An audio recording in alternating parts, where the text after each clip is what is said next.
Et en tant que philologue, nous prétendons, peut-être que je peux dire en anglais, we pretend, over die bericht, zoals hij al David, en dat we super zien. On est super les langues moderne. Mais moi, vous pouvez l'apercevoir à mon accent et mes historicismes.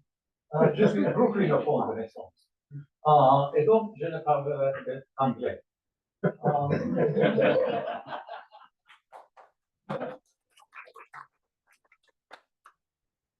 Our first speaker is Emmanuel Nantet.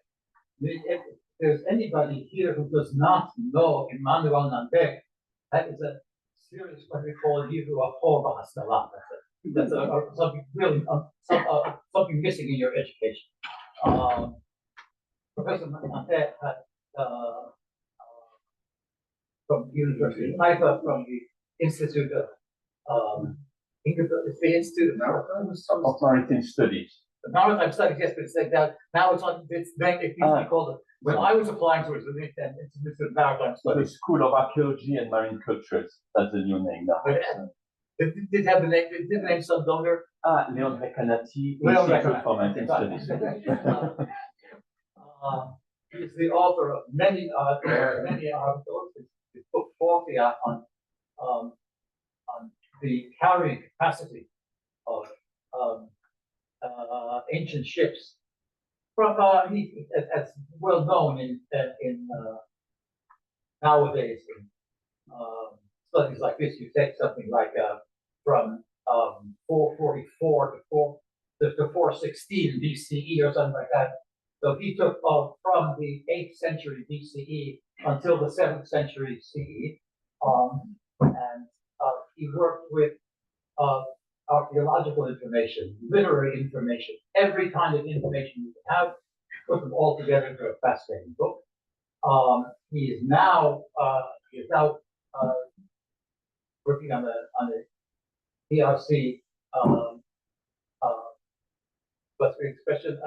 That's a project on harbors. I know that I think it's a collaborated grant, not collaborated grant, it's a consolidated grant. It's a little big for 5 years and only a couple million of euros. Anybody could get it, I'm sure. On the mapping out the connections among ancient harbors, which is again an enormous subject of carrying a subject of enormous interest is all over the field. Now, I understand that your time the Haifa is going to be basically similar to your article. A bit different, I will explain. With I trust him. He will have new things to add to it. And so I'm not going to waste any more of your time to be listening to him. Thank you very much. Merci beaucoup. Thank you very much for these kind words in French and in English. Unfortunately, I will speak in English today, and I will deliver this presentation not in French, but of course in a more common language. Yes, it depends. Mais si vous voulez, je le fais en français. Let's talk today about the transportation of horses. The transportation of mounts over the sea constituted indeed a great challenge, requiring vessels called horse carriers or epitaphs, which only a few sea powers had the ability to equip. On the role of horse carriers in ancient fleets, more specifically, I wrote an article that was recently published. Today, the present paper will focus on a different topic. It will emphasize the significant technical obstacles that the conveyance of mounts faced. It will rely on an approach that combines nautical studies and the consideration of horses as a specific load. Indeed, the entire ship was adapted to offer the best conditions for the conveyance of the mounts so that they could fight or work when landing. Moreover, war horses were valuable merchandise that it was out of the question to spoil, which explains the, where can I get the PowerPoint?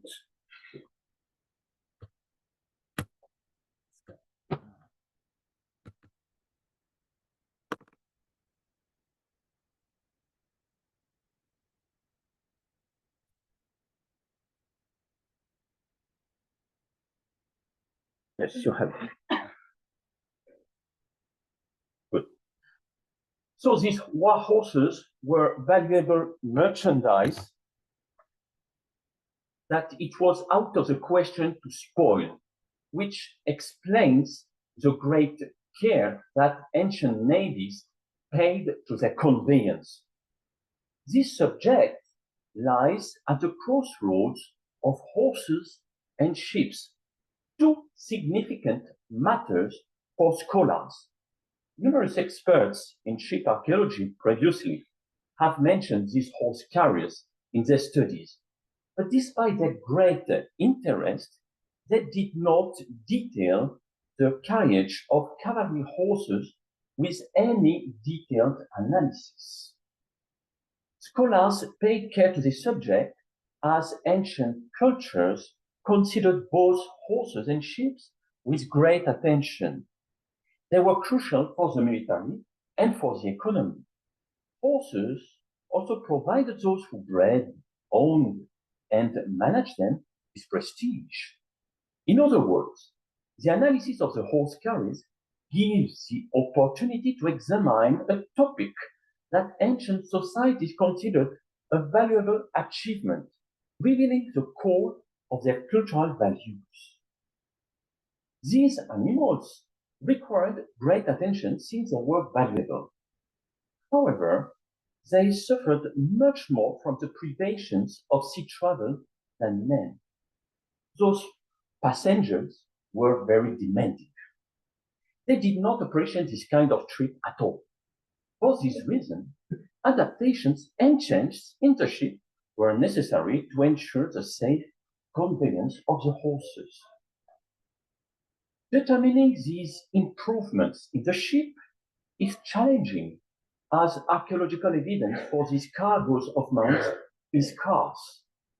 Our analysis relies primarily on ancient written sources or visual representations. One piece of importance is certainly this Etruscan Kentaros, which depicts a vessel carrying horses. You can see the horses here, 3 horses.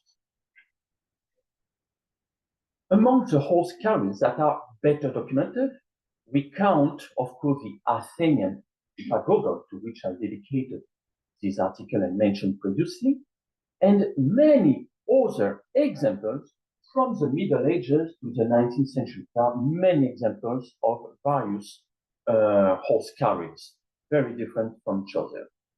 Our paper will thus refer to later horse transport, although their hulls differed greatly. This comparison will give us the opportunity to focus on timeless technical issues caused by the conveyance of this specific cargo in various pre-industrial societies, in order to shed light on the ancient sources that are sometimes difficult to understand. The horse carriers for which we have the most detailed information are the ships used to convey the cavalry in the early 20th century. Hayes, a veterinary employed by the British Navy, dedicated to this craft an entire book that analyzes thoroughly the technical issue. However, these ships were very different. They were iron steamers, entirely different from sailing vessels, which he does not consider as they did not travel with sufficient speed and punctuality for modern horse requirements. Although Hayes' treatise provides valuable information, particularly precious since its focus is on timeless issues, its application should be considered cautiously when dealing with pre-modern horse transports. The conveyance of horses faced various technical challenges. The main difficulty was related to the anatomy of the steeds. The transportation of horses was much more complicated than that of any other cargo, as every aspect of the maritime journey was under close supervision, from boarding to landing. The first challenge was to load the horses onto the ship, and when the journey was over, to get them out. To achieve this difficult task, the vessel's architecture had to be adapted. Usually, passengers got onto a ship with a ladder, as shown on the database. Of course, for the horses, it's a bit more complicated to use a ladder. It seems that instead of a ladder, horses were embarking on a ramp where they could lie their hooves. Ancient warships, like the Greek vessels that fought the Persian fleet, were provided with gangways called apobatai for sea fighting. This word is made on the verb apobaino, meaning to disembark from a ship. Although the verb is widely spread, only rare texts use that word designating the ramp to access a ship. Other documents help to determine what this ramp certainly looked like. Such a gangway is displayed on the Great Hunt mosaic. A similar gangway is visible on the Carthage mosaic, which shows sailors holding the ropes of the gangway. Both gangways display crosswise timbers here, that you can see here, and on the previous one, let's see, even here, you have those crosswise timbers on both mosaics. Those crosswise timbers prevent horses from slipping, especially when wood is wet, determining the exact slope of the ramps depicted in the ancient iconography is challenging, as these visual representations are not to scale.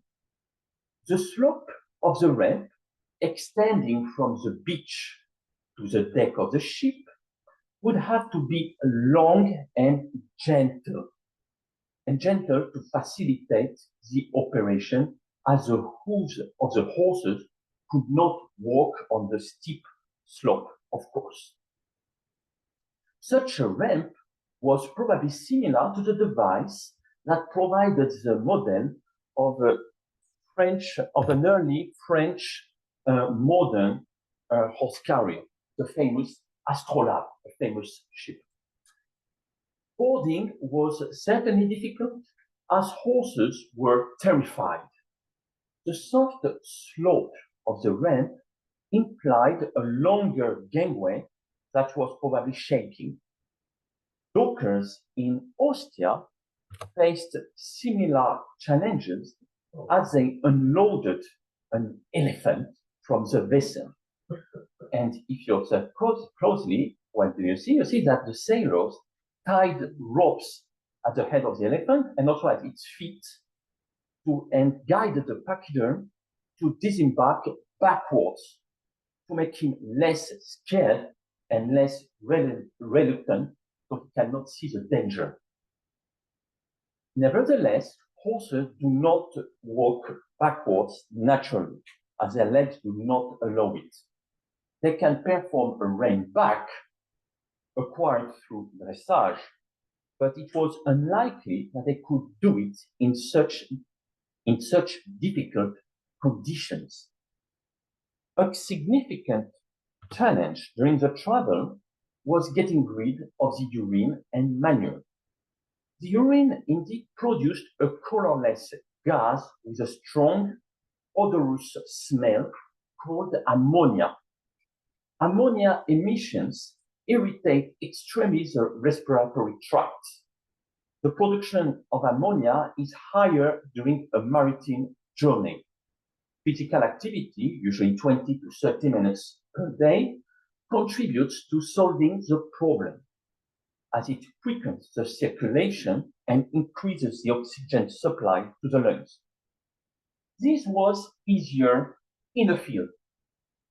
Of course, it was much more challenging in a ship. The best way to mitigate the effect of the urine and manure was to keep fresh air in the hold, which could be achieved only with ventilation. Ventilation was also crucial against the heat. Horses could be either transported in the hold or on the deck of the ship, but the conditions were different. In his description of the fleet built by Germanicus' officers, Tacitus details that many ships were covered with decks, specifically those that were conveying steeds. Many were covered with decks on which engines for missiles might be conveyed and were also fit for the carrying of horses or supplies. The purpose was certainly to offer a cover against the multiple missiles that could injure the horses. However, the transportation of the horses in the hold would decrease the ventilation. The deck of another French horse carriers, you know, those models are actual historical models. They were not made recently. They were made, you see, in this period, are quite old, and produced at the same time they made the ship. Those are actual historical documents that we can use. And this horse carrier, this French horse carrier called the Lion, you see that her deck was extending over the entire hold and offered, nevertheless, large gratings that you can see here and there. And those gratings, you have usually less gratings in a ship, but here you have more gratings than usual, because they aim to improve the ventilation inside the ship, in the hold, because of the horses that the ship was carrying. However, ancient sources do not provide examples of any similar architectural picture. Food and fresh water were significant issues for the transportation of the horses. In antiquity, horses were usually fed with lucerne, a high-protein hay that provides most of the macro minerals, or the electrolytes, if you prefer, that the steeds require for nerve and muscle function. Lucerne does not provide all the required macro minerals and should thus be complemented. This supplementation required when the horses are at sea is all the more crucial for the horses as they show dehydration. A close observation of the steeds' sweat and manure provides important clues for the people who take care of them. Hayes suggests feeding the steeds with 7 kilograms of hay per day per horse, along with 2 or 3 kilograms of carrots. A root vegetable Greeks and Romans knew well already. Vessels were fitted with mangers. Here, there, you see those mangers similar to those depicted on these Etruscan cantaros. And if you observe to the left those length geometric bases, you notice that you have similar mangers. Of course, you have a large regional variation, but you have clearly similarities between all those mangers. Unlimited drinking water was crucial. Hence notices that the horse did not drink more than 20 liters daily, which is quite a lot. If you have 20 or 30 horses in your ship, you can imagine the quantity that it constitutes. The close examination of the Etruscan Kentaros reveals the presence at the bow of the ship. This is the presence of a large vessel called the epitaphs, which could have contained water. In addition to this reservoir, we would expect slough to water the horses, similar to the slough that you have here. Yeah, and you don't see my notes. Okay, over there. Here, you have some vases, several vases depicting slough to water the horses. Nevertheless, the Kentaros here does not provide this detail, leaving us in doubt on this subject. Horses did not like the journey. I think they were particularly difficult passengers. And they were very difficult passengers because they were often restless. In Byron's epigram, the noble mount that is depicted in the epigram tries to free himself from his bonds. As you can read it, you see, the horse accustomed to gallop over the plain and not over the wave refuses to sail across the sea. On the ship, do not wonder at his napping and kicking the side of the vessel and angrily trying to free himself from his bond. He is indignant at being part of the cargo, for the swiftest of all creatures should not depend on others for his passage. That example shows how painful the journey could be for the horses, who were scared to death. At sea, restless horses could be a great danger, since a mass panic among the steeds, maybe 20 or 30 steeds in the hold, moving suddenly from port to starboard of the ship, could compromise the steadiness of the entire vessel. Moreover, the strength of a kicking stallion is impressive. It was calculated, it was 100 joules. Yes, there were studies about the strength of the kicking stallion, and they estimated it was 100 joules. It's a lot. It's a lot. It's enough to damage, even to break the side of the vessel, since the planking of numerous ancient small craft did not exceed several centimeters. Like every merchandise, a horse cargo had to be well stowed, implying that horses had to be tied. Bonds were indeed essential, although the Etruscan Kentaros does not depict them. The rope should not be tied either too firmly to allow enough movement, or loosely to prevent horses from roaming freely. However, the insertion of a sling under the belly harms the steed, especially during a prolonged period, or if the rope is not properly tied, since it reduces venous return from extremities and leads to various diseases. It is even dangerous if the head or the weight is not balanced fore and aft. It is easy for the steed to slip out. A horse should have been kept still as much as possible and separated from its fellow creatures. Partitions may be made of wood and removable, as today, were certainly supporting the mounts on each side to prevent them from falling, as the ship was heading, all the more since horses would easily slip on the wet planks of the hold. The Etruscan Kentaros depicts vertical lines between each of the three horses. The central one, you see, so those could be, I would identify them with wooden posts.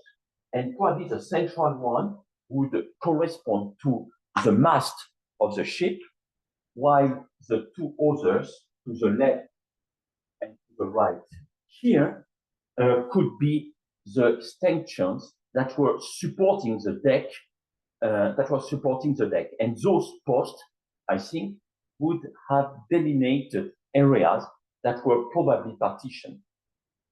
To conclude, the conveyance of horses required specific architectural adaptation that give an idea of the high complexity of this operation. It shows the great interest that ancient cultures paid to the steeds. It also reveals the high nautical skills that ancient mariners reached in antiquity. The maritime transportation of steeds was a challenging task, requiring high abilities to combine the requirements to convey the horses in good conditions with the necessity to ensure the safety of the ship. The task consisting of loading or unloading horses onto a vessel was quite complicated and was certainly long, maybe causing injuries to the steeds. The loading of the mount required important training, which could reduce both injuries and the task duration. For this reason, it was crucial to keep compatible horses together in the ship, to keep the friends together, you know, one friend along with the other. This means that horses that got along should be close to each other if they are friends, while those that showed difficult character should not stay alongside. Loading these horses for such a long journey certainly required someone who knew them well. This specific cargo, for this reason, required certainly skilled grooms to look after the steeds throughout the journey. This paper, as I said, was challenging as it requires a thorough understanding of nautical issues and horses. I'm myself an expert in ancient ships, but I'm not at all an expert in horses. Please let me, for this reason, thank the support of Dr. Krager, Dr. Gustave Jimenez, and Dr. Christina, who granted me with precious information on these noble animals. Thank you for your attention.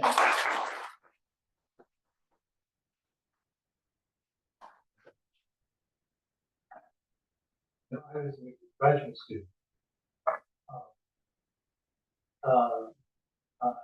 Professor N.G.L. Hammond spoke to us. He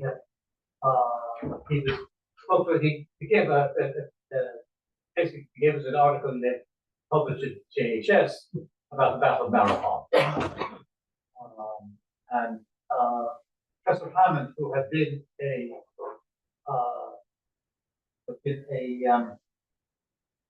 colonel in the British Army during the Second World War, and a very active one in underground work in Greece, discussed the question, a very famous question: why did there was an indication of Sudan? The law was well known. There were many days that the Greeks and the Persians faced each other for a long time without attacking. And the question is, why did they wait so long? Herodotus gives his own reason. There are the modernists offer other things. One of the ideas is that perhaps the Persian horse was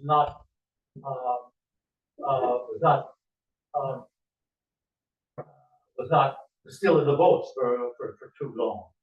And Hammond told us, I have worked with horses, and I can guarantee you, when the horses smell land, you can't keep them in the boats for a minute.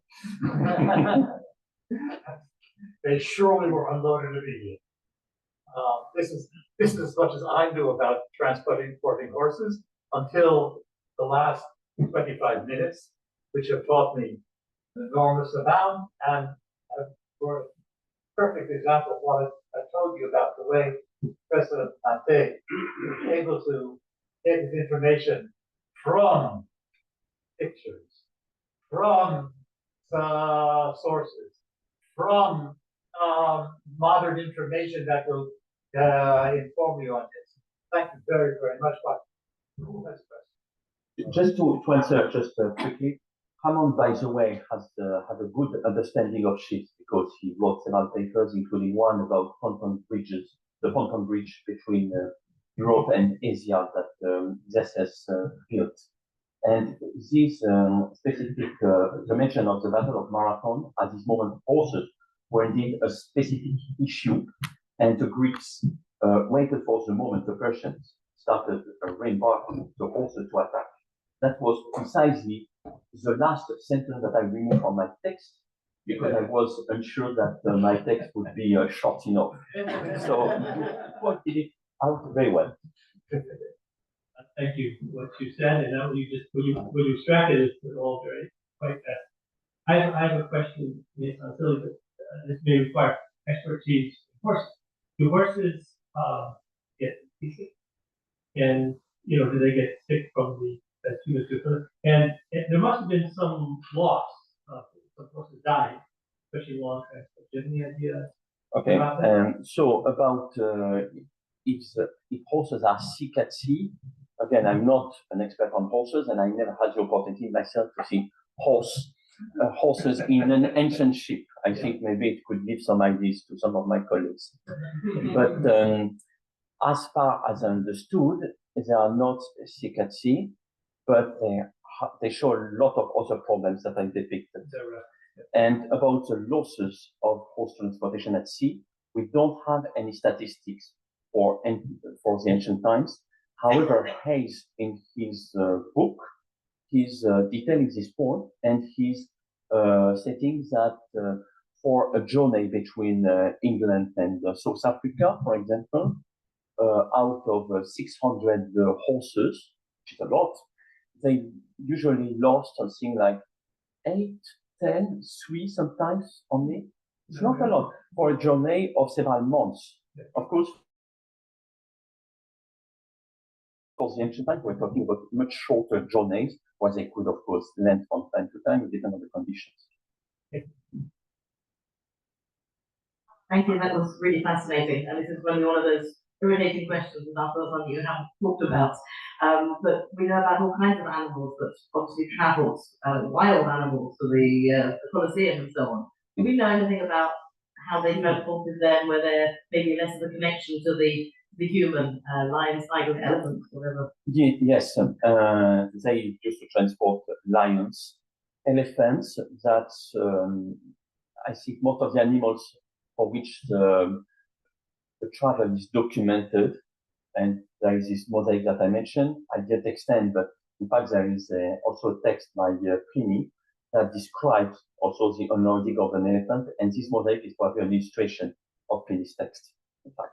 But you have also depictions of ships, one of them with a cage on board, a top probably for a lion, and you have even a text that is mentioning people working on the boat, and that they found that the lion on the deck is smelling very bad, and it's not very convenient. And for this, you have an article written by François Bertrandy in 1987. And myself, I had the opportunity also to consider also this question for in my PhD. And even if you want an amazing moment was when I thought about how they did to carry a giraffe. You see, that's really a question, because they couldn't lay it down. So I don't know. I'm just trying to figure out how they did.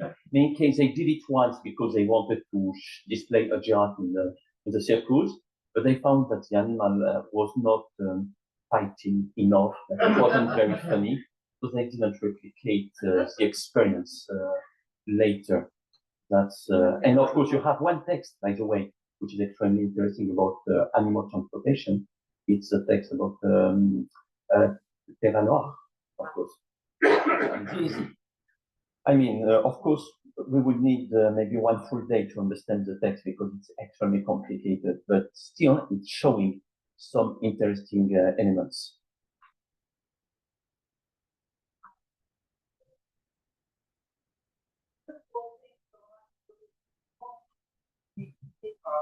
And as I suppose many people here, I have also learned a lot from it. My question is perhaps a far cry from what you are focused on, but it is just an association and I cannot keep my mouth shut. Poseidon is associated with horses, and one of his epitaphs is Whippers.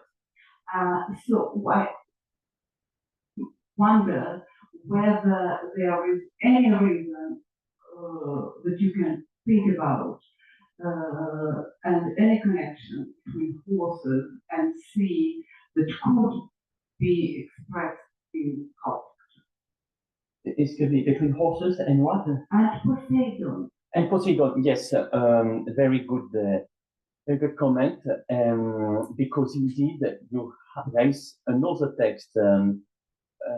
It's from a play by Aristophanes, from the Knights, more precisely, that depicts horses that are talking together and saying, let's go on the boat and let's row the ship like the Athenians are doing. And so it's a very funny text, of course, that is reversing, you see, the situation, because usually you have the Athenians rowing and the horses in the ship that are passengers, as I explained. This time it's exactly the opposite.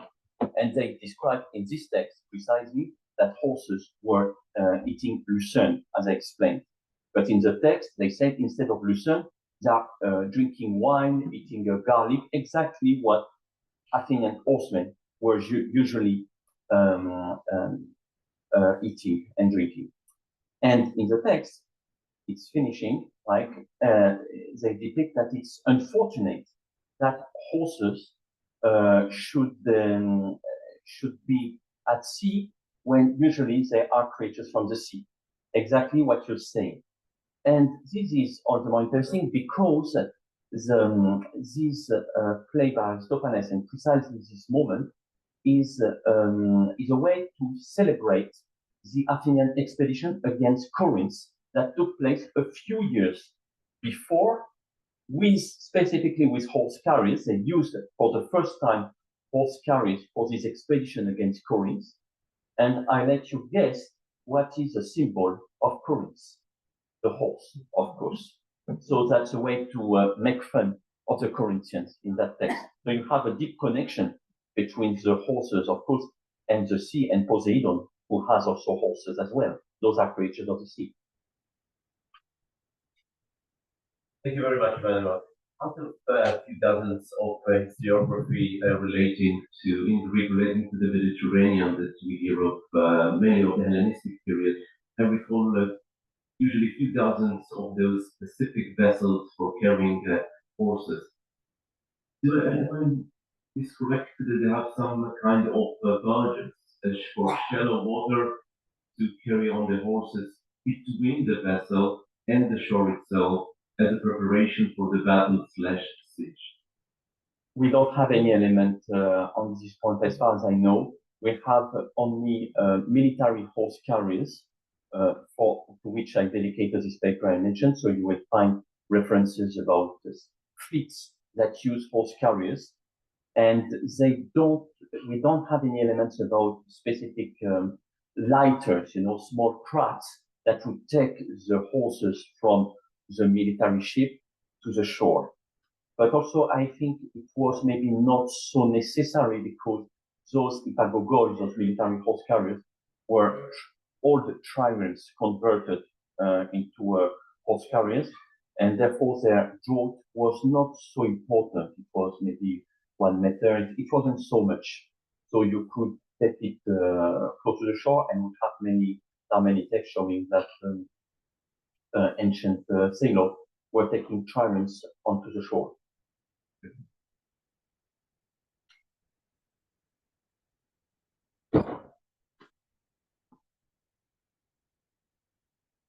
Well, thank you very much for this.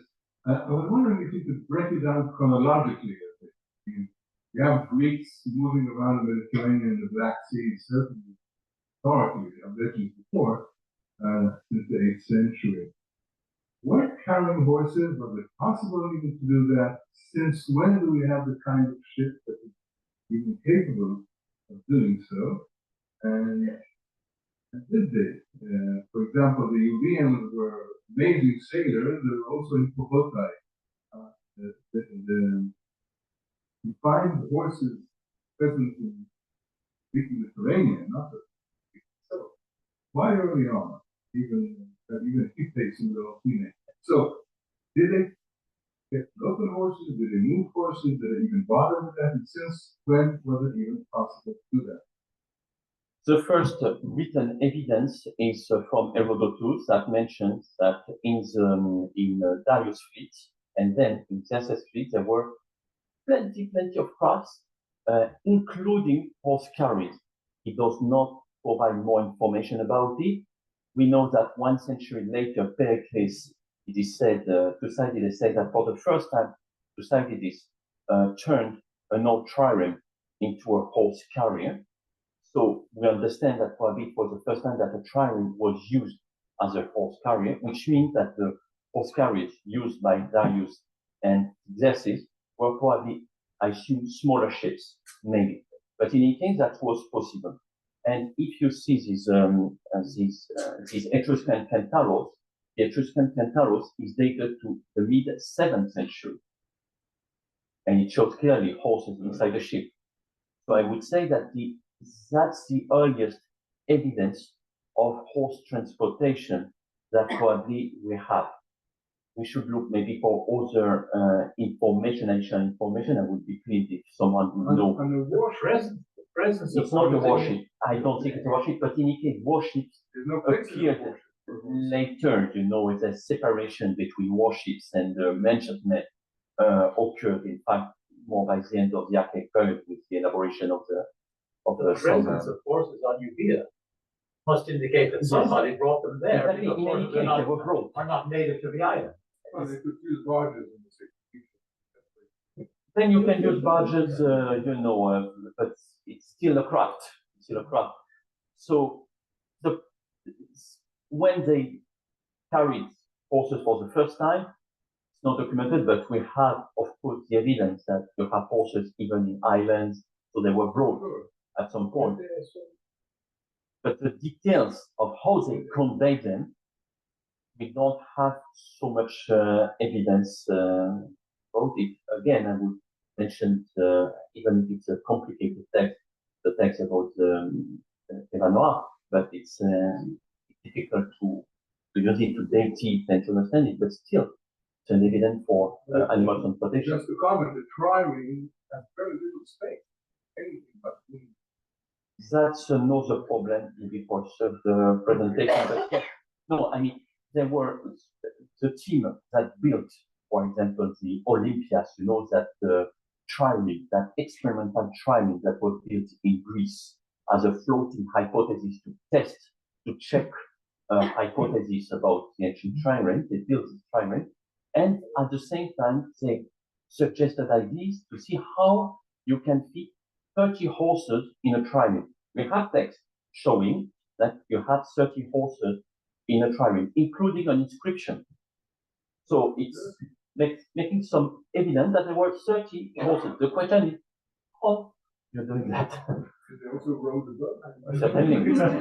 Again, I think that's part of the experience that we should suggest, certainly.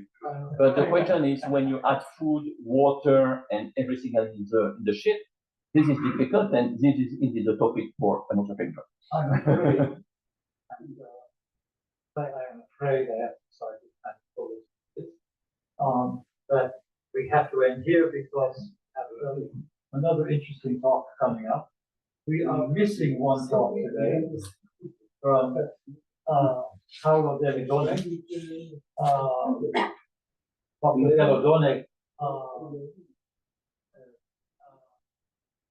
doctor from Sapientia.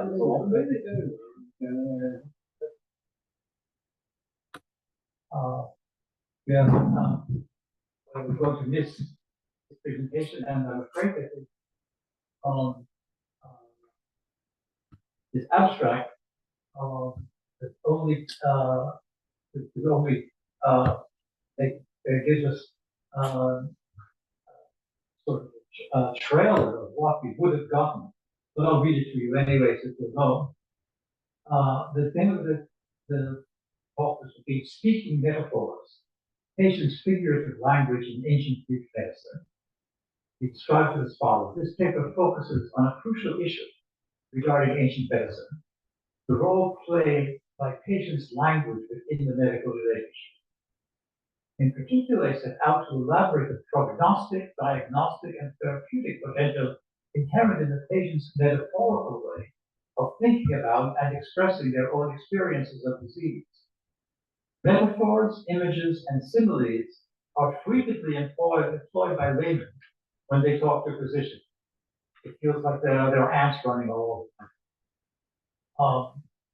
the time. Upon closer scrutiny, this fact testifies to the intrinsically metaphorical structure of our everyday thinking. More precisely, this phenomenon emerges.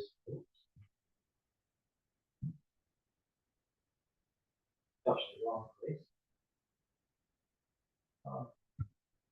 Emerges especially when we are confronted with the conceptualization of what is less immediately accessible to us, such as the nature and causation of our own suffering. In other words, metaphors help us understand and talk about our health, be it psychic or physical. But physicians can turn our images into medical signs as if they were real symptoms, if they are able to decode them appropriately. This field of research has not received much attention in recent years, as all the more unexplored across ancient Greek medicine. Yet images and analogies are absolutely essential to ancient patients' language. They constitute something like a character language. Therefore, the textual evidence of the corpus intercostum, the Delle corpus, which is like to uncover the thought process of patients as they sought to come to terms with their diseases, needs to be carefully assessed and examined. This paper will contribute both to our understanding of the ancient Greek world and to the awareness of the profound and vital continuity between ancient and contemporary medicine. It will mainly deal with Greek texts, but also contribute significantly to our understanding of the multiple functions of metaphor and unwritten chapter of the history of medicine. These are issues of multiple importance. Metaphor informs the very structure of our thought and language. Now, like mentioned, Professor Hammond uses personal experience to test hypotheses about the Battle of Marathon, including walking from Marathon to Athens to try to see how quickly it could be done. Unfortunately, Dr. Donne apparently getting personal experience of exactly what he is speaking about because he has been hospitalized and therefore is not able to come today, and we all wish him speedy and complete recovery. Now, our next speaker, Marie-Laure Rebora.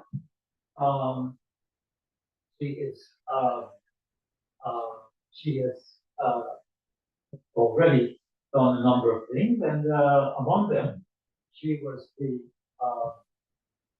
guide for the Israeli team at the International Chemistry Olympics of 2019. We didn't win. They actually won all they of got them. one silver medal and two bronze medals. Yeah, we didn't win, but I have to admit. 3 bronze medals and 1 silver. Right. Everybody got a You have to medal. recognize that there were almost 200 medals, but nevertheless, this was very respectable.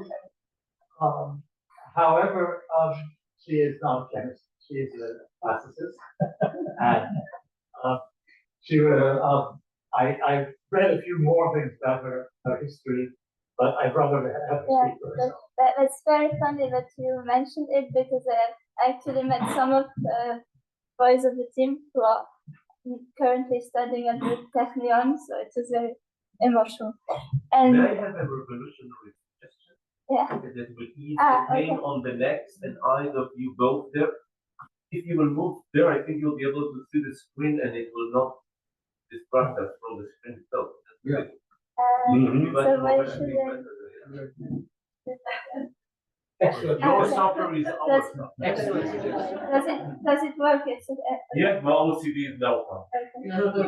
אוקיי, so, קודם כל אני מודה לדוקטור סטפני בנדר ולכל האגודה לקידום הלימודים הקלאסיים בארץ על ארגון הטקס.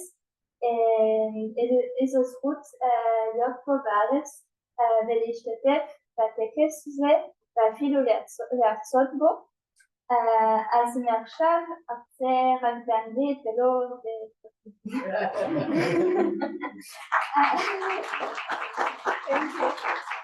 And so I will talk today about research topic that is very dear to me. So Professor Nantet talked about horses, and I will talk about children. So another interesting and emotional topic, also because it's about sadly dead children. And it was part of my master's. It was basically the topic of my master's thesis, and I'm I keep working on it as part of my PhD. So I will firstly, how does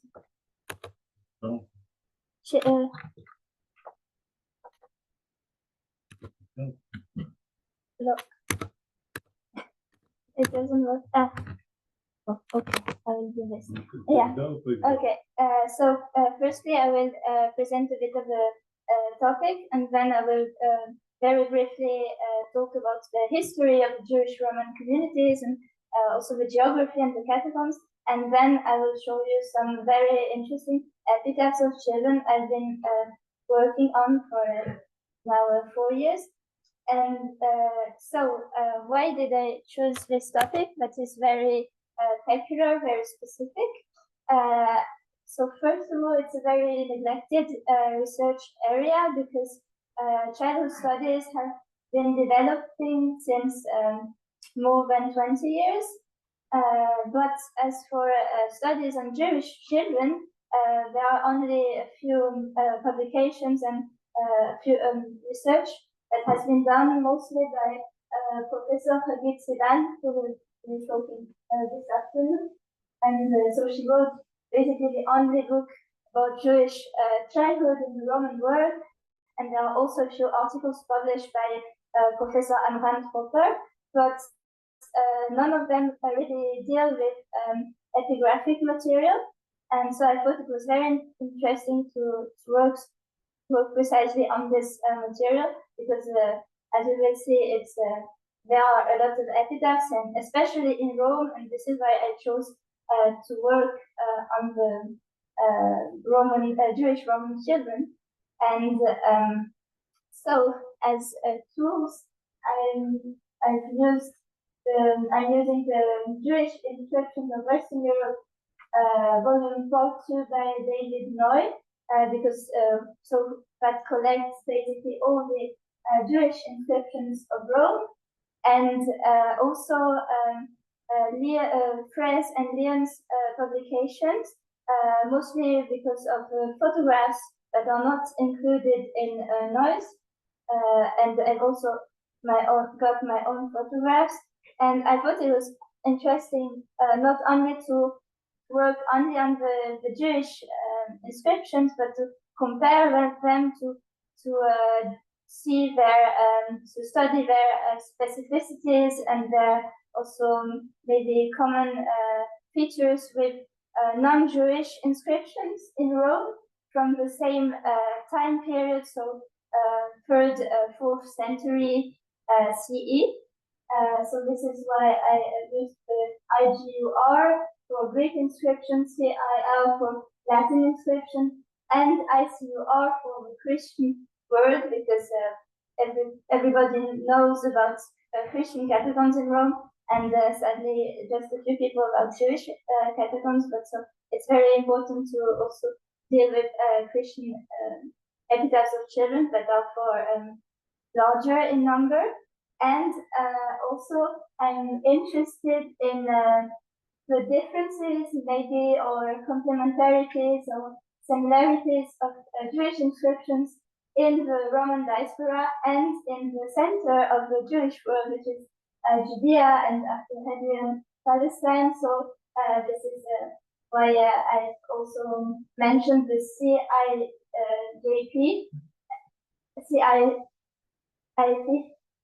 okay, and also Schwabe and Lipschitz focused about Beth-Sherim, but is now included and reworked in the CIID. So as for the number of epitaphs that I'm dealing with, out of 594 Jewish epitaphs that have been counted by Leonard Rogers in Rome, 98 epitaphs do commemorate children, and it doesn't come as a surprise, but most of them commemorate boys, 53 of them actually, and but there is also a high number of girls commemorated, because we have 36 inscriptions of girls, so it's 37% of all the epitaphs, so it's quite good for the time. And 9 epitaphs are of unknown identity, either because the name, we can't read the name anymore, or the name was not mentioned, or also there are names that can be either for a boy or a girl, like Sabatis, for instance. And so about the sites, I will talk about the catacombs later, but most of the inscriptions are in Monteverde and Vignale, which are, and a few in Villa Torlonia, and there are also the sites that Latina, Trastevere, is famous because it was a very famous Jewish quarter, and then it's not far from what used to be the Jewish ghetto in Rome, and some of them are from a known provenance. Okay, so it works now. So it's important also to see how I was able to define my corpus of 98 inscriptions, because it's something we have to deal with. How can we recognize an inscription of a child to see whether it commemorates a child or an adult? And sometimes it's very challenging indeed. So the first feature was the criterion was the mention of the age of the disease in 50 epitaphs, and this can be a surprise for people who work mainly on Jewish inscriptions in Judea or in Galilee, like the Beth-Sherim, because we don't have this criterion in inscriptions from Judea and Galilee, but it does appear in Rome because basically it's a Roman use to mention the age of the disease, so it's very useful for us. And then there are also adjectives like nepios, nepium, or infants in Latin that appear in 38 epitaphs, and also mikos or mikros that we can find in Beth-Sherim as well, Phaidon in 4 inscriptions. And there is an inscription that I will talk further about, that is the inscription of Maria Brephos. So Maria was a baby girl, so we have Brephos that indicates she was a toddler. And some of the inscriptions, but really only 3 or 4, were actually found in situ. So they were affixed to children's loculi, so it was easy for the archaeologists to determine that there were children's inscriptions, even though loculi that look like children locally because of the size could also be used for adults. So there are discussions. So the idea of my work and is to offer a new approach, not from the Jewish centers, from the Jerusalem, Judea, but from the diaspora, the Roman diaspora, because it was it's interesting because it has a closer contact and interaction with the Greco-Roman world and culture. So it's interesting to see how through those commemorating strategy, how through the ways people, families, communities commemorated their children, we can see the influence of this Greco-Roman culture, but at the same time, this very strong self-affirmed Jewish identity, as you will see when I'll show you some epitaphs. So this is what I'm working on, and now I will present very quickly the history of the Jewish Roman communities and also the geography and where we can find those catacombs. And so when we talk about Jewish communities in ancient Rome, pictures from one very precise site come to one's mind, and of course it's there are pictures from the ancient synagogue of Ostia, that is very famous and beautiful, and that is the only one preserved from the period in Italy. So actually it's interesting because the synagogue dates back to the second half of the 1st century CE, but the current dating that we can see on the pictures that I took a few years ago actually was rebuilt in the 3rd, 4th century CE. So 3rd, 4th century is really the time of the inscriptions that we are dealing with.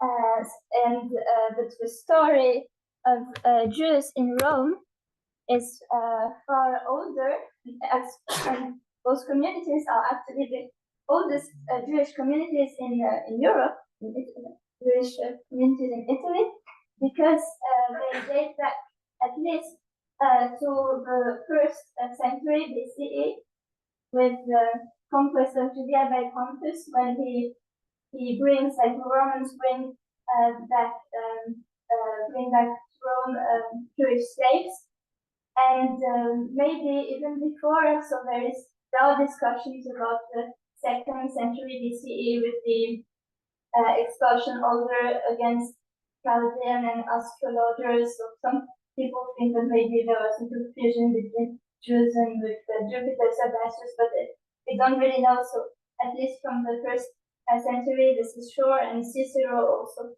mentions in a very anti-Semitic way, but he mentions the power of the Jewish Roman community. So we know that the 1st BC the community was really established, and of course another traumatic event happened in 70 CE, with the destruction of the Temple of Jerusalem, the 2nd Temple by Titus, and this brought a lot more Jews to Rome, but there were already Jews before that terrible event. And so the history that the epitaphs tell us about the Jewish communities in Rome is really late in regard to the whole history of Jews in Rome. So yeah, if we look at the geography, it's very interesting because we can't really talk about Jewish quarters in Rome, but there are very precise areas with a high population of Jews. And if we look at this map, we can see that not that far from those areas, but of course, outside the ancient city of Rome, we can see the catacombs. So for instance, we have, so those areas we can know that there were a lot of Jews thanks to literary sources that are a bit older than epitaphs, but they are complementary. So for instance, we can see the Porta Capena, and next to them the catacombs of Via Lucana, and the catacombs of Via Cimara, Via Landamini. Then there is the Stevene, we can see not that far catacombs of Monteverde, Campus Martius, and Nomentana. That was Professor Samuel Rota told about it as a strong area of Jewish population, and we can see the catacombs of Villa Tondone. So they are very links between those areas and outside the city of the time, the catacombs where Jews were buried. Okay, so this brings us to the Jewish catacombs of Rome. So as I said, there are 5 entirely Jewish catacombs: Vigna Landanini, Monteverdi, Villa Torlonia, Vigna Scimara, and Via La Bicana, but actually only 2 of them can be visited. Mostly one, Vigna Landanini, and the second, Villa Torlonia, is being restored, but it should be open very, very soon.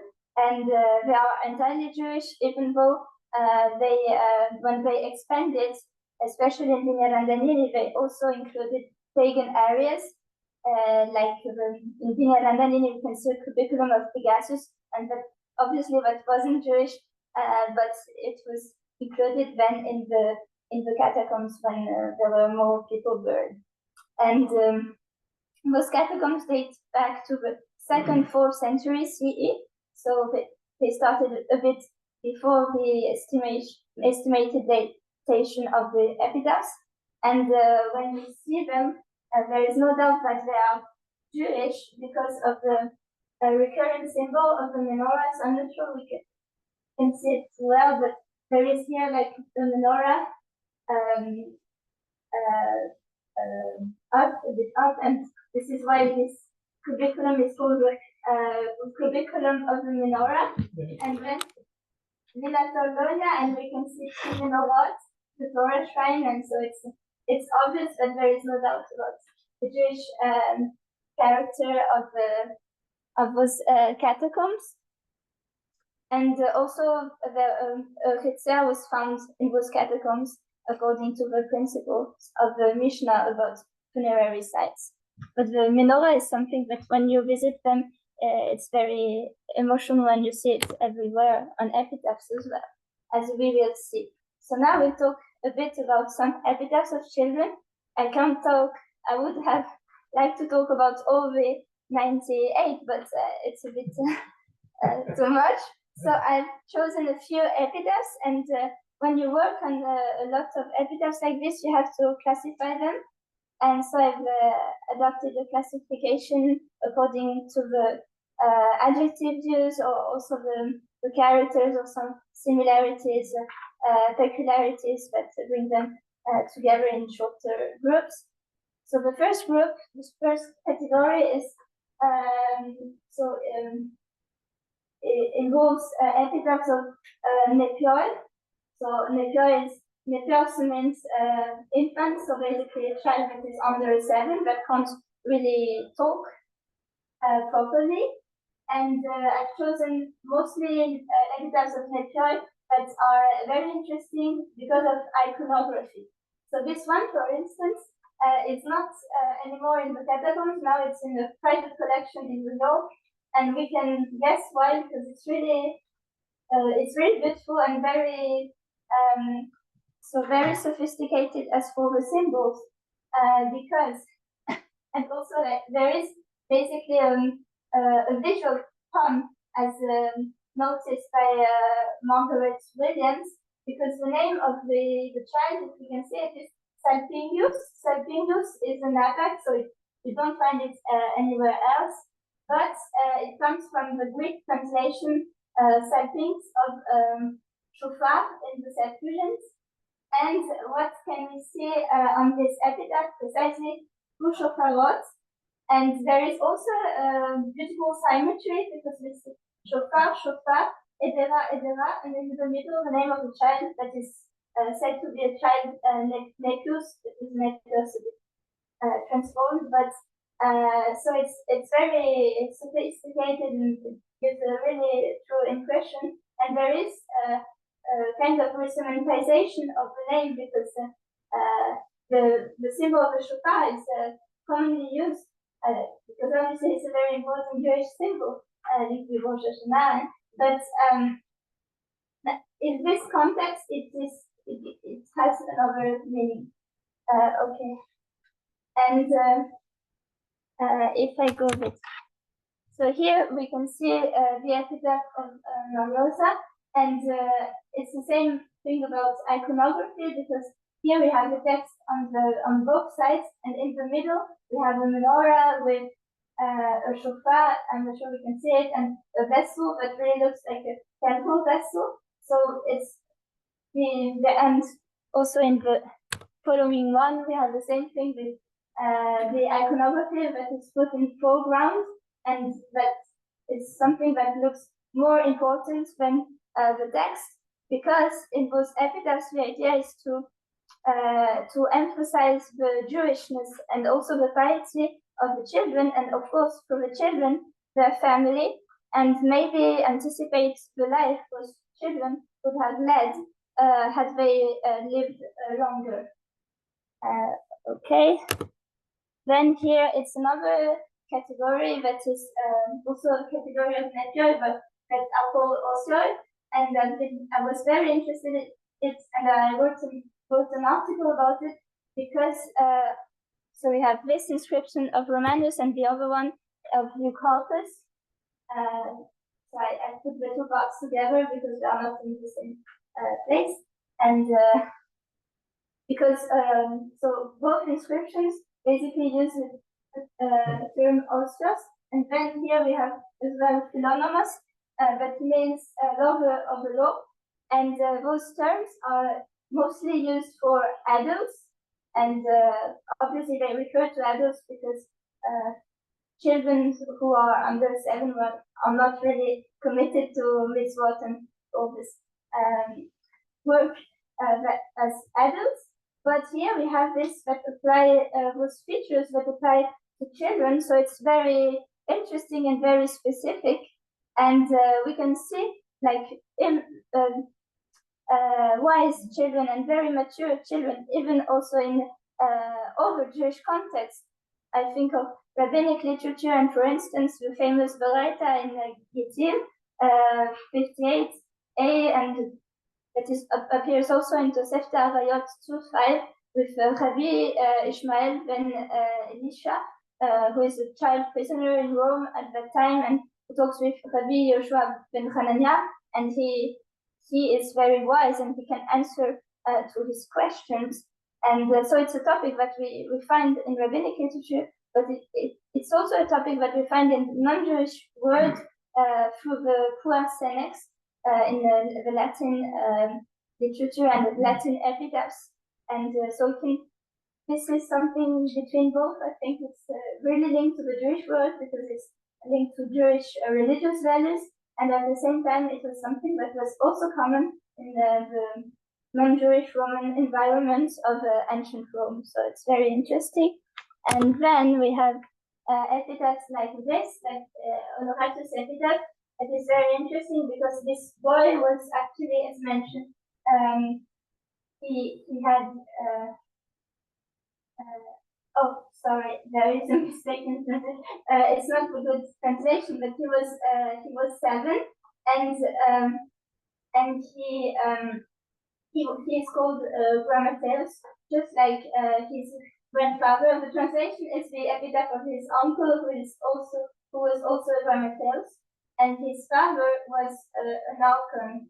So basically, the Honoratus was Grammateus, which means sophère, scribe, like his grandfather, but he was 7 when he was sophère, and his father was an Archon, which means a leader, administrative leader in the community, and his uncle Petronius has put here was also a sophère, but he was 24 years. So what we see is that in those families, and most of the families of the children whose epitaphs are conserved came obviously from very wealthy families, because it costs a lot of money to have marble plates made and written, and so yeah, there was this hereditary transmission of titles, and last but not least, yeah, there are epitaphs. Okay, yeah, so there were more epitaphs of this girl, so baby girl, and maybe this is the epitaph of her brother, who was 2 years old, because he's also the son of Procopius, and she is the baby girl of Procopius. So who knows? We can't really know because there could be more than one Procopius. And this is the epitaph of the Archon Proculus and all his family, including 3 children. And they were probably buried together in one loculus. And I think Noah is right. They didn't die all together, but it's more than one died, and then they put an epitaph, and then maybe another died, and they rewrote the epitaph and so on. And it was used for all the family. And here it was interesting because we can see Israel written in Hebrew characters, and it's one of the four epitaphs of children where Hebrew characters appear. This is all.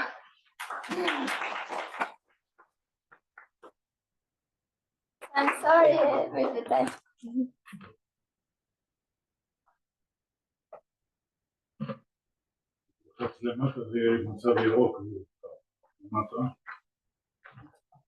I'm sorry that the subject of children's epitaphs is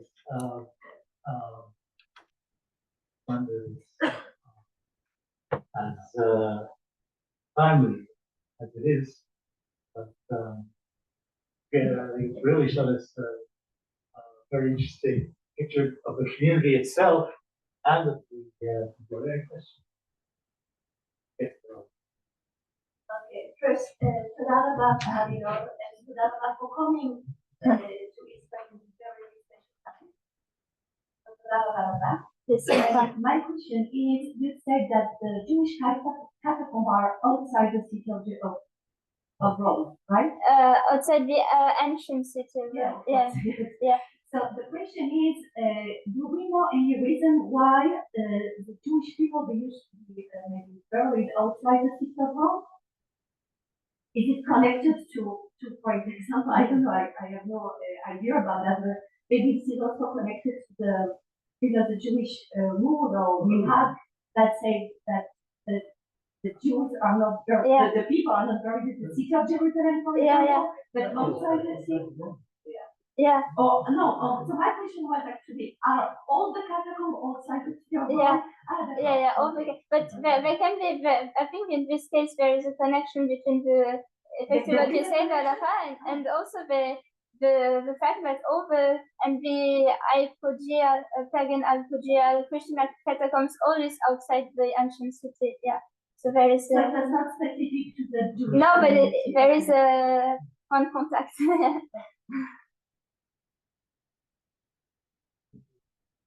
Yeah, only people are doing this secret, special privileges, very the city. Thank you. I understand the temptation to everyone and not leave anyone out, even though the lecture. Thank you. It's really interesting, and I wish you success in research. You may have already done this, but one way to expand, to add to your list of Jewish children, the tombs of Jewish children, is if you go down to more granular detail. In Jerusalem, for example, also in Beit Sharim, but Jerusalem is the IIP, we've identified children's tombs by the size of the ossuary. So there's really little this size. Yeah. We assume that they're children, and they often have, they don't have necessarily revealing inscriptions, as you have known, but nonetheless, they're identified. And so you can add to your roster, you go into that level of detail, or just search for the word child and for volume and then Beit Sharim body. But you probably had quite a few children. Okay, thank you so much for your help.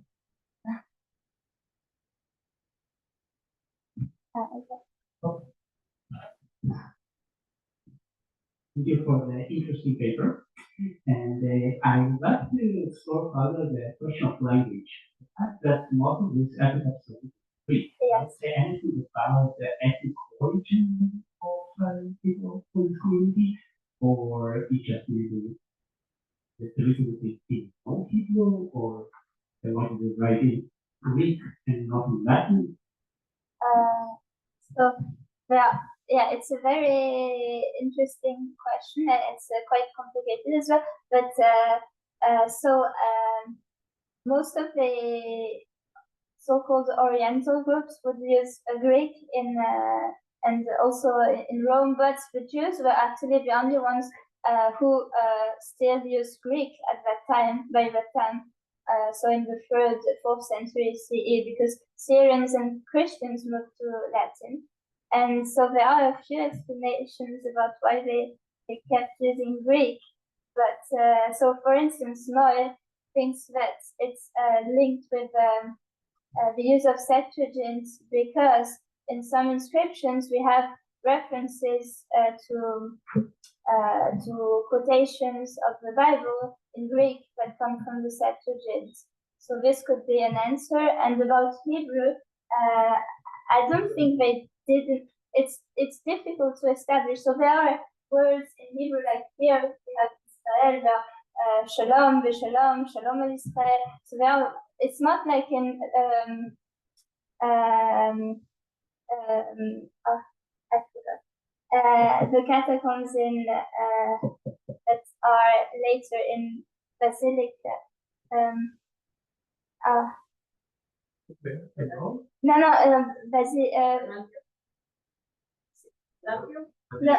Basilicata. It's I forgot the name, but there is this inscription of Faustina with the rabbis, and it's in Latin, and you have it also in Hebrew. It's I will remember it later. But so it's not like they shouldn't have a full inscription of Hebrew, but at the same time, maybe the workers from the one who raised the yeah. they don't know. So, but this doesn't mean that they didn't know Hebrew at all. I mean, they could have known it, but they wouldn't use it as a common language. But there was still a relation, maybe I think an emotional relation to Hebrew. Also, we have so not in children's epitaphs, but in adults' epitaphs, you find people who came actually from Caesarea and mostly Caesarea, but also Tiberias, and they are the ones who have also Hebrew in their epitaphs, a few words, so we can guess that they knew Hebrew. So there were also people in those communities that didn't really come from Rome, but they were like from Judea and then Palestine. Yeah. Great at this point, but any further questions will come at the expense of lunch. Yeah, so I want to thank the.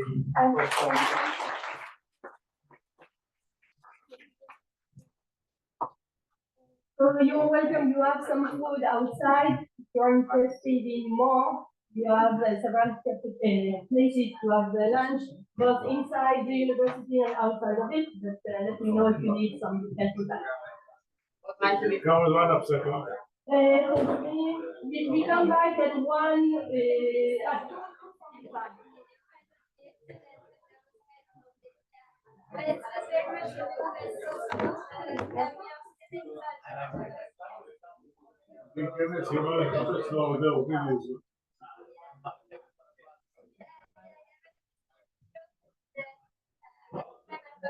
עכשיו משאירה תמונה, אני משאיר את המעט, אני סוגר אותה, אני סוגר אותה,